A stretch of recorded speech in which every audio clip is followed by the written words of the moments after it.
here at Oakdale Mall. Our final interview on what turned out to be a beautiful, sunny Saturday here down in Johnson City. Andrew Harpell is representing 5 Mile Point Speedway today. Former college basketball player. He used to work for the Nets back in the day, back when Derek Coleman and all those guys were there. But he is back this year at 5 Mile Point. First of all, Andrew, how we been?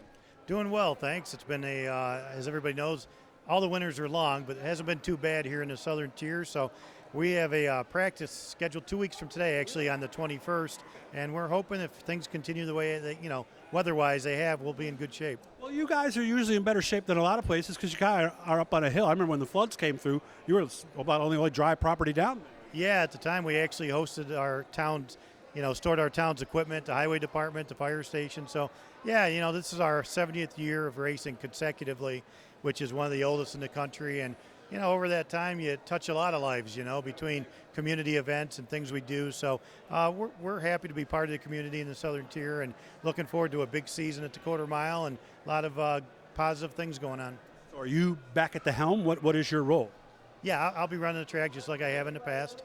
I own the speedway and bought the track back in 2004 before my grandmother passed away. It was my grandfather and grandmother built the track in '51.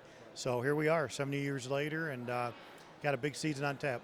So what's the same? What's different? Well, I think the same is a good thing. We're consistent. The track's always very racy at 5 Mile, and that's what brings, the car counts that we have. I'm proud of what we've established over the years and continue today with, participation with the teams. Again, we open on April 4th, a Saturday, with a grit race. It's our traditional icebreaker, or cold cracker, that we do. This is, I think, is the 6th edition of it. And then we're off for Easter weekend, and then we come back April 18th, a Saturday, for a special event honoring Mike Colston, who obviously was one of our greats and really one of the greats in the Northeast. I got choked up when I saw the car in here at the show. Yeah, Mike was much more than just a very good racer. He touched a lot of lives in the community, and basically only lives a couple miles from me, and in Kirkwood, and grew up. Some of the photos they have in the back of their car this weekend. There's a picture of me when I was 8 years old, and victory lane after a win. And, so obviously very, everyone's very saddened by the loss of Mike, but we're going to do everything we can to make that a positive night. There's a lot of lap money up for grabs, $51 a lap, mostly sold out. They're doubling up right now on laps. And so it should be a big night, and we want to be able to honor them the right way. In a world where people are more concerned about, coming off as encouraging and telling you what you want to hear.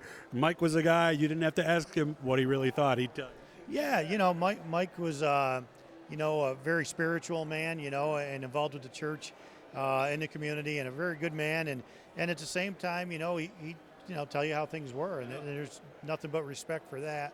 He always knew where he stood with Mike, and his number of years at the racetrack, we've had some great memories from his days as a late model competitor, into the modified ranks. We had a special night for Mike, I think probably 6 years ago already, where his number, was put up on a billboard off of turn 3. His son Jerry ran in the street stocks, was a real tough competitor for a long time. Joey is a top modified competitor. So, the Colston name certainly will be known in the southern tier for years to come too. I remember I was trying to explain something about the cars one time, and I said, "Am I right, Mike?" He goes, "No, Doug." I still remember that. So, Mike, you got a lot of people that are thinking about you, and God, we hope you're enjoying racing up in heaven right now. So, track looks good. You have no problems. You're pretty confident about getting started on time. Yeah, and really, like every year at this time, it's just depending on what we get moving forward. We're right on pace to be on the track in 2 weeks. I was looking back at my notes, and we had a practice, I think about 4 years ago on March 9th. It was 70-some degrees. So you just don't know. You take what the weather gives you, and you make the most out of it. Well, they always say if March comes in like a lamb, it goes out like a lion, and vice versa. And it is amazing how that seems to hold true. So I have a feeling we might not be done with that white stuff yet. Yeah, and again, we'll address as we need to. I remember, just in recent years, in the last 5 years, we had a race in May, second week of May, when Andrew Smith won. It was a great sportsman race, and it was snowing in Victory Lane, and so, this is where we live, so it shouldn't be anything new for anyone. Good to see you, and of course we'll be down for a show with you guys this year again, so hope things go well, and I'm here if you need me, man. Okay, thank you as always, and great job with what you do. Take care. Very much, Andrew Harpell, back at 5 Mile Point Speedway here for 2020.